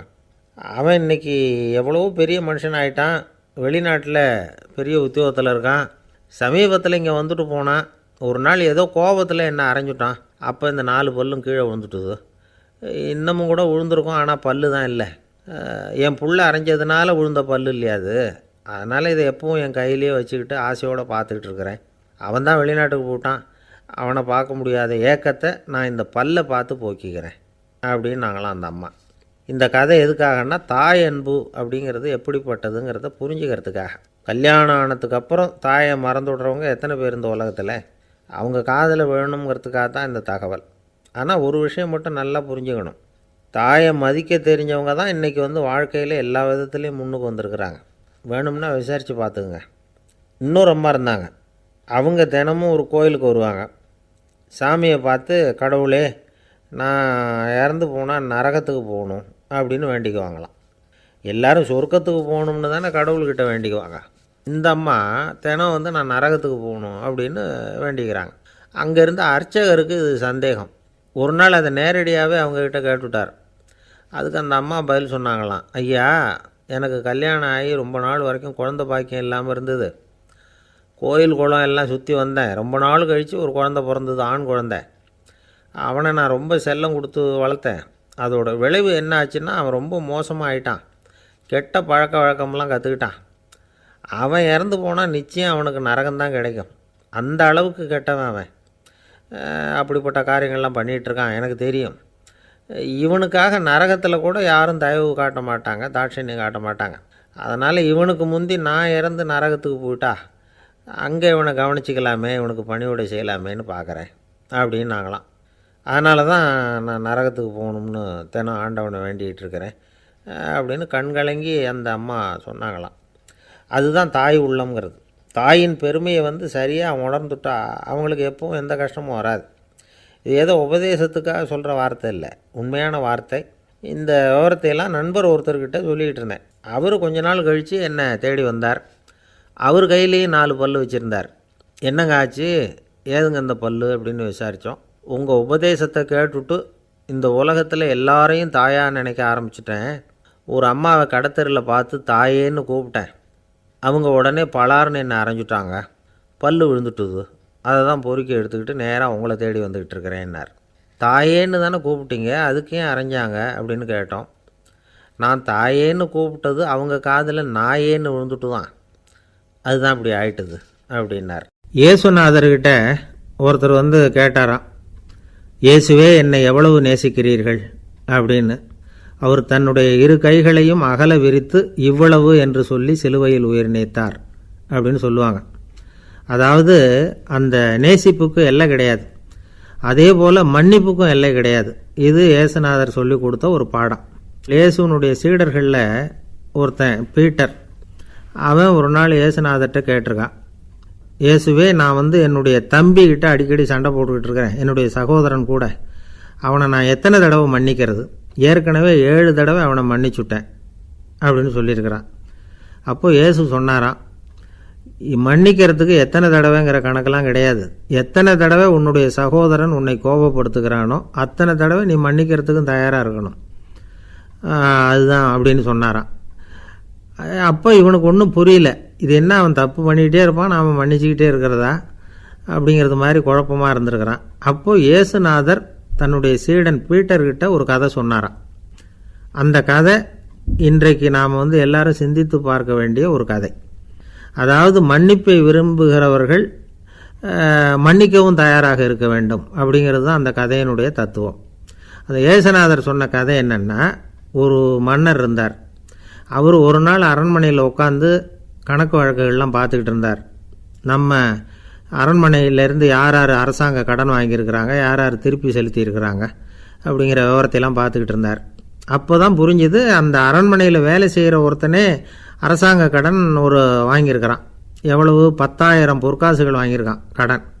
இந்த 10,000 பொற்காசுகளை திருப்பி செலுத்தலை அரசாங்கத்துக்கு. இது மன்னர் கவனத்துக்கு வந்தது. உடனே நம்ம அரண்மனையில் இருக்கிறவனே அரசு கடன் வாங்கி திருப்பி செலுத்தாமல் இருக்கான், அவனை கூப்பிட்டு வாங்கன்னு சொல்லி கூப்பிட்டுட்டு வந்தாங்களாம். விசாரிச்சிருக்கிறாங்க, என்னப்பா நீ எவ்வளோ ஒன்று? ஆமாங்க 10,000 பொற்காசுகள் வாங்கியிருக்கிறேன், இன்னும் திருப்பி கட்டலைன்றிருக்கான். உடனே அவர் மன்னர் சொல்லியிருக்கிறார், நம்ம சட்டத்திட்டப்படி நீ உடனே பணத்தை திருப்பி கட்டிடு, அப்படி உன்னால் கட்ட முடியலன்னா உன்னுடைய வீடு வாசல் சொத்து சுகம் எல்லாத்தையும் விற்று அந்த பணத்தை அரசு கருவூலத்தில் சேர்த்துக்கிறதுக்கு நானே ஏற்பாடு பண்ணிடுறேன் அப்படின்னு அந்த மன்னர் சொன்னாராம். இவன் அப்படியே அதிர்ச்சி ஆகிட்டான், அப்படியே பொத்துன்னு காலில் விழுந்தானா, மன்னா என்னை மன்னிச்சுங்க, என்னால் முடியல, எனக்கு மன்னிப்பு கொடுங்க அப்படின்ட்டுருக்கான். உடனே அவர் எழுந்திரிச்சு, சரி நீ மன்னிப்பு கேட்டுவிட்ட, அதனால் உன்னை மன்னிக்கிறேன், நீ பணம் கட்ட வேண்டாம் அப்படின்னு சொல்லி அந்த மன்னர் அவனை விட்டுட்டாராம். பணத்தையும் தள்ளுபடி போட்டார், நீ திருப்பி கட்ட வேண்டான்னு. இவனுக்கு ரொம்ப மகிழ்ச்சி, அதனால் ரொம்ப உல்லாசமாக வந்துக்கிட்டு இருக்கிறான். தெருவில் வந்துக்கிட்டு இருக்கிறப்ப இவங்கிட்ட கடன் வாங்கின ஒருத்தன் எதுக்கு வந்துக்கிட்டு இருக்கான். அவன் இவங்கிட்ட ஒரு 100 பொற்காசுகள் கடன் வாங்கியிருக்கான். அவன் வந்தான், இவன் போய் அவன் சாட்டையாக பிடிச்சிக்கிட்டான், நீ எப்படா என் கடனை திருப்பி கொடுக்க போகிறேன்னு. அவன் இப்போ முடியல, கொஞ்சம் பொறுத்துக்கா, அப்புறம் தரேன் இருக்கான். அதெல்லாம் முடியாது, நீ கொடுத்து தான் ஆகணும் அப்படின்னு இவன் புடிவமாக சொல்கிறான். இப்போ நிலைமையை பாருங்கள், இவன் ஏற்கனவே இவன் 10,000 பொற்காசுகள் அரசாங்கத்தில் கடன் வாங்கினா அதுக்கு மன்னிச்சு விட்டுட்டார் இவனை. ஆனால் இவன் இன்னொருத்தனை மன்னிக்கிறதுக்கு தயாராக இல்லை. இவங்கிட்ட கடன் வாங்கின இன்னொருத்தன் 10 பொற்காசுகள், அவனை மன்னிக்க தயாராக இல்லை. அவனை கொண்டு போய் நீதிமன்றத்தில் கொண்டு போய் நிறுத்தி தண்டனை வாங்கி கொடுத்துட்டான். நீதிபதி என்ன சொன்னார், அந்த இவன் வாங்கின பொற்காசுகளை திருப்பி கட்டுற வரைக்கும் ஜெயிலில் இருக்கணுங்கிறது தீர்ப்பு. ஆனால் உடனே அரசர் காதில் வந்து விழுந்தது. சொல்லிட்டாங்க, உங்ககிட்ட மன்னிப்பு வாங்கிட்டு போனானே ஒருத்தன், அவன் வந்து இன்னொருத்தனை மன்னிக்கிறதுக்கு தயாராக இல்லை, அவனை கொண்டு போய் ஜெயிலில் அடைச்சிட்டான் அப்படின்னு. உடனே மன்னர் பார்த்தார், இவனை மறுபடியும் கூப்பிட்டு வர சொன்னார்.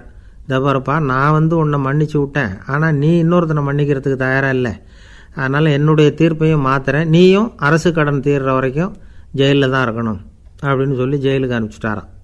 இப்படி ஒரு கதையை இயேசுநாதர் தன்னுடைய சீடருக்கு சொன்னதாக ஒரு வரலாறு.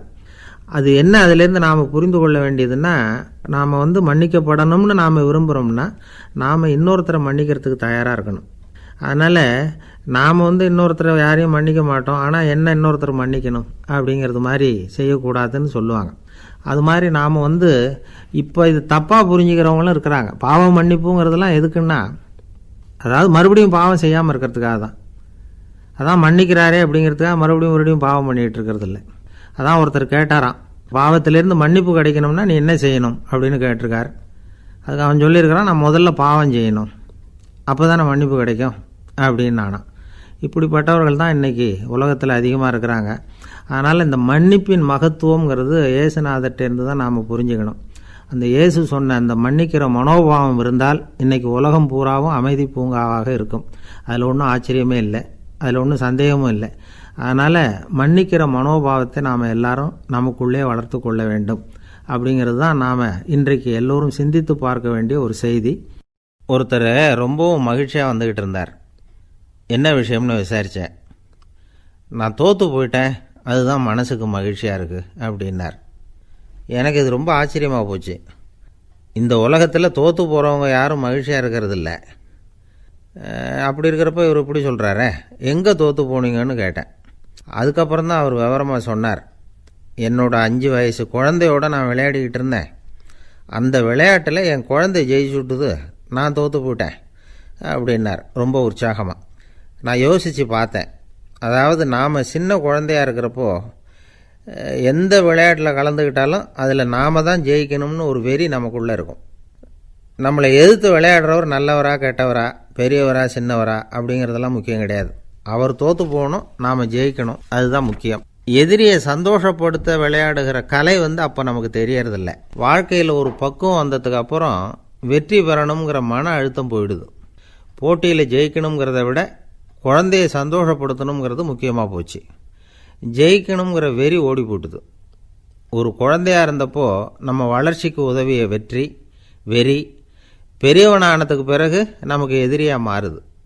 அதை சரியான சமயத்தில் நாம் புரிஞ்சுக்கிட்டோம்னா போதும், நாம் பொழைச்சிக்கலாம். ஒவ்வொரு மனுஷனுமே வாழ்க்கையோட அடுத்த கட்ட வளர்ச்சியில் அடி எடுத்து வைக்கிற நேரத்தில் தன்கிட்ட இருந்து ஏதோ ஒரு குணத்தை அல்லது தன் குணம் இருந்த ஏதோ ஒரு உறவை நாம் இழக்கத்தான் வேண்டியிருக்குது. ஒரு கட்டம் வரைக்கும் உதவியாக இருந்த குணம் அடுத்த கட்டத்துக்கு தடையாக கூட மாறிடலாம். இந்த பரிமாண மாற்றத்துக்கு உள்ளாகிற ஒவ்வொருத்தரும் பிரத்யட்சமாக இதை உணர்றாங்க. ஆனால் பல பேர் எப்படின்னா பழசை திறந்துவிட்டு புதிய கொள்கைகளை உருவாக்கிக்கிறதுக்கு இஷ்டம் இல்லாமல் இருந்துவிடுறாங்க, அல்லது அப்படி செய்ய முடியாமல் தவிக்கிறாங்க. இதையெல்லாம் மீறி அந்த பழசை திறந்துவிட்டா அதை இழந்ததால் உண்டாகிற மன அழுத்தம் சில காலத்துக்கு வருத்திக்கிட்டு தான் இருக்கும், வேறு வழி இல்லை. ஆரோக்கியமான ஒரு முன்னேற்றத்துக்காக அந்த மன அழுத்தத்தை தாங்கிக்கத்தான் வேணும் அப்படிங்கிறாரு அந்த உலக புகழ்பெற்ற மேதை ஒருத்தர், இந்த ஸ்காட் பெக் அப்படிங்கிறவர். பிறந்த நாள் முதல் இதுதான் சரி அப்படின்னு கற்பிக்கப்பட்டு வந்த ஒவ்வொரு தத்துவத்தையும் தங்களுடைய வளர்ச்சிக்கு தகுந்த மாதிரி மாற்றி அர்த்தப்படுத்தி கொள்ள முடியாமல் வாழ்க்கை சூழலில் அப்படியே அரைப்பட்டு தூளாகிறவர்கள் தான் ரொம்ப தவிக்கிறாங்களாம். இதுதான் அவருடைய கருத்து. பெரும்பாலும் மனிதர்களுடைய நடுத்தர வயசில், அதாவது 30 தாண்டுகிற சமயத்தில் தான் இந்த தவிப்பு உண்டாகுதான். இதை தான் மேற்கத்திய நாடுகளில் அடிக்கடி மிட் லைஃப் கிரைசிஸ் அப்படின்னு சொல்கிறாங்க. அப்பப்போ பழசையெல்லாம் தொலைச்சி விட்டு புதுசாக பிறக்கிறதுக்கு கற்றுக்கணும். ஒவ்வொரு நிமிஷத்தையும் அந்த நிமிஷத்துக்கு ஏற்ற சித்தாந்தம் கொண்டவர்களாக சந்திப்போம் அப்படிங்கிறார் அந்த உளவியல் நிபுணர். இப்படி பழகிக்கிட்டால் வாழ்க்கை இன்பமயம், இல்லைன்னா தவிப்பு மயம்தான். பழசை தொலைக்க முடியாதவர்களில் எத்தனையோ பேர் உண்டு, எத்தனையோ ரகம் உண்டு. அதில் வேடிக்கையான நண்பர்களும் உண்டு. ஒருத்தர் நண்பர் வீட்டுக்கு போனார். அவர் ஏதோ இனிப்பு பலகாரம் கொடுத்து சாப்பிட சொல்லியிருக்கிறாங்க அவங்க வீட்டில். இவர் சாப்பிட்டு பார்த்துட்டு சொன்னாராம், சார் 6 மாதத்துக்கு முன்னாடி ஒரு தடவை இங்கே வந்தேன், அப்போது ஒரு இனிப்பு பலகாரம் கொடுத்தீங்க, அது இதை விட நல்லா இருந்தது சார் அப்படின்னாராம். அப்போ செஞ்ச அதே இனிப்பு பலகாரம் தான் சார் இதுவும் அப்படின்னாராம் அவர். ஒரு நாள் ஒரு தகப்பனார் தன்னுடைய பிள்ளையை அழைச்சிக்கிட்டு வந்தார். சார், இவன் சரியாக படிக்க மாட்டேங்கிறான், பெரியவங்களை மதிக்க மாட்டேங்கிறான், நீங்கள் கொஞ்ச நாள் இவனுக்கு குருவாக இருந்து நல்ல விஷயங்களை சொல்லி கொடுத்தா தேவையில்லைன்னார். பெரியவங்களையும் மதிக்காதவன் எப்படி என்ன மதிக்க போகிறான் அப்படிங்கிறது நமக்கு யோசனை வரும் இல்லையா? வேணாங்க, என்னை விட்டுருங்க அப்படின்னோம். அவர் விட மாட்டேன்னு விட்டார். இல்லைன்னா அவரே சிஷ்யன் ஆகிடுவார் போல இருந்தது. சரி, வேறு வழி இல்லாமல் அந்த பையனையே என்னுடைய சீடை நான் ஏற்றுக்கிட்டு உபதேசமெல்லாம் பண்ண ஆரம்பித்தோம். அதாவது குரு பக்தின்னா அது எப்படி இருக்கணுங்கிறத பற்றி சொல்லி கொடுத்தோம் அவனுக்கு. சதமகர் அப்படின்னு ஒரு குரு இருந்தார். அவருக்கு ஒரு சீடர். அவன் பேர் துளசி சைதன்யன், நைஷ்டிக பிரம்மச்சாரி. தன்னுடைய குருவுக்கு எந்த நேரத்தில் எது தேவைங்கிறத புரிஞ்சுக்கிட்டு சேவை செய்கிறவன். ஆனால் இவனை பற்றி மற்ற சீடர்களுக்கு பொறாமை வந்துட்டுது. இவன் மட்டும் இப்படி இருக்கானேன்னு உடனே குருக்கிட்ட போய் கோல் மூட்டினாங்க. அவன் சரியில்லை, அவன் நடந்துக்கிறது சரியில்லை, அப்படி இப்படின்னு எதையாவது சொல்லி. இருந்தாலும் இதையெல்லாம் அந்த குரு நம்பலை. அவருக்கு தெரியும் யார் யார் எப்படின்னு. துளசி சைதன்யன் பெருமையை மற்ற சீடர்களுக்கு உணர்த்தணும் அப்படின்னு நினைச்சார்.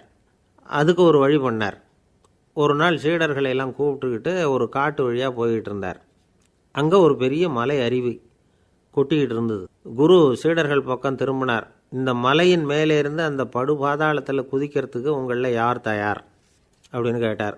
ஒரு சீடனும் வாயை திறக்கலை, ஒதுங்கி நின்றுக்கிட்டாங்க. பின்னாடி மூட்டை முடிச்சோடு வந்துக்கிட்டு இருந்தான் துளசி சைதன்யன். அவனை பார்த்தார். தப்பாருப்பா, நீ மேலே இருந்து அந்த அருவியில் குதி அப்படின்னார். அப்படியே செய்கிறேன் சுவாமின்னா ஓடி போய் பொத்துன்னு குதிச்சுட்டான். அடுத்த கணமே குருநாதர் தன்னுடைய யோக சக்தியால் பறந்து போய் அவன் கீழே விழுந்துடாமல் தாங்கி பிடிச்சி கொண்டுக்கிட்டு வந்துட்டார். மற்ற சீடர்களுக்கெல்லாம் ஒரு மாதிரி ஆயிட்டுது. அடுத்தபடியாக என்ன பண்ணலாம்னு யோசித்தாங்க இவனை மாட்டி விடுறதுக்கு. ஒரு நாள் வெத்தலை அடிக்கிற ஒரு சின்ன உரலையும் உலக்கையையும் எடுத்து ஒளிய வச்சுட்டாங்க. சதமகர் சன்னியாசி இல்லை, அவர் வெத்தலை போடுவார். பல்லு சரியில்லை, அதனால் இடித்து தான் வெத்தலையை போடணும். திடீர்னு வெத்தலை பாக்கு கேட்டார். வழக்கமாக உரலில் இடித்து தர்றது தான் துளசியின் பழக்கம். உரலை தேடினா கிடைக்கல, என்ன பண்ணுறது? குரு கேட்டுவிட்டாரே, குரு சேவை தானே முக்கியம். என்ன பண்ணால் வெத்தலை பாக்க தன்னுடைய வாயில் போட்டு முன்னு அதை எடுத்து அவர்கிட்ட கொடுத்துட்டான். குரு எதையோ படிச்சுக்கிட்டே அதை வாங்கி வாயில் போட்டுக்கிட்டார். துளசி இன்றைக்கி தாம்பூலம் நல்லா இடிக்கப்பட்டிருக்கு, ருசியாக வேறு இருக்குது, அதை இடித்த பாத்திரத்தை என் கண்ணால் பார்க்கணும்னு ஆசையாக இருக்குன்னு விட்டார். அதை மட்டும் அனுப்பி போய் நீ வர வேண்டான்னு வேற சொல்லிவிட்டார். இதை கேட்டதும் துளசி தவிச்சு போயிட்டான். இவன் போகாமல் எப்படி வாயை மட்டும் அனுப்பி வைக்க முடியும்? இவன் தவிக்கிறத பார்த்ததும் மற்ற சீடர்களுக்கெல்லாம் மனசுக்குள்ளே ரொம்ப சந்தோஷம். துளசி கொஞ்சமும் யோசிக்கலை. வாழை எடுத்தான், தன்னுடைய தலையவே அப்படியே அறுத்து வெட்டி எடுத்தான். இன்னொரு சீடங்கிட்ட கொடுத்துட்டான், எடுத்துகிட்டு போன்னு சொல்லி கொண்டுகிட்டு போய் குரு முன்னாடி வைக்கிறாங்க. அந்த தலையில் வாய் திறந்துருக்கு, வெத்தலை போட்டு முன்னு இருந்தது, தெரிஞ்சு போச்சு, சிவப்பாக இருந்தது. அவனுடைய குரு பக்தியை இப்போ எல்லாரும் ஒத்துக்கிட்டாங்க.